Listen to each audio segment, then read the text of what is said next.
Have you ever been betrayed by a brother? That's exactly what happens in Genesis chapter 44 when Joseph puts a silver cup into a grain sack of his own circle of brothers who don't know who he is. If you're tuning in for the first time, that was all very confusing. Go watch all 44 episodes on my channel. It looks like the brothers are about to get out of Egypt and go back to Canaan when Joseph intentionally plants a cup made out of pure silver, apparently. They don't use alloys, I guess, in the Bible. It just says silver, so I assume it's not mixed with anything. I'm also not sure what year it is. So maybe at this point in Egyptian culture, it's only like there's a certain given number of generations of men up until this point as told by the Bible, so it can't be that long into human existence. But he takes a pure silver cup. They've already figured out that metals have a high value in a handful of generations. And he puts it into his youngest brother's sack. That's what it says, his grain sack.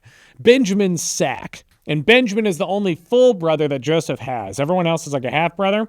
So he plants it into the sack so that he can, I guess, the implication is like, so he can get his full brother back. He can kind of trick him into bringing him back. I keep thinking he was going to like say, hey, I'm your brother. They just don't recognize him after being gone for 10 years. They sold him into slavery, if you don't know. And now they're back after 10 years. And so he sends a steward to go get them. And then he goes, hey, there's a cup in here. You got to come back and be slaves. And so they all go back and they're like, we don't want to be slaves. And then Joseph goes, well, okay, everyone else go back except Benjamin.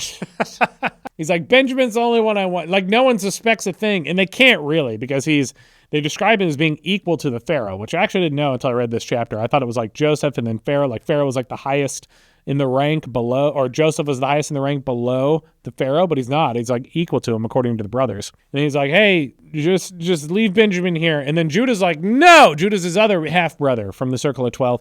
And he goes, I told my father if I didn't bring him back that I would take the blame. So, and he actually dresses it up much better than that. He goes, we brought Benjamin back and it would make our father really sad. Their father, Jacob, earlier in the book had said, if you don't bring Benjamin back, I will die of sadness. He goes, I will be so sad that I will slowly die. And that's the way that Judah initially presents it. He goes, our father's really old. He's got a gray head of hair. He told us that if we don't bring Benjamin back, he would literally die of sorrow. And you can't do that directly. You don't just die because you get too sad. But yeah, if you stop eating and drinking and moving, it eventually happens. But then at the end, he goes, also, I told him that if I didn't bring him back, that I would accept all the blame. So you find out that his motivations were actually just selfish the entire time. He goes, and I would get in trouble. So let Benjamin go back and I'll stay in his place and become a slave instead of him. And that's what ends up happening. That's how the chapter ends. And then I'll start leaving cliffhangers for what happens next. But that's it. He's sitting there begging Joseph, don't keep my brother. Let him go, and I'll stay as a slave. And that's all you get to know. That's all you get to know until the next video. Next video is tomorrow, unless it's I don't remember when this is scheduled to come out, unless this is a Saturday. If this is releasing on a Saturday, the video won't come out until Monday.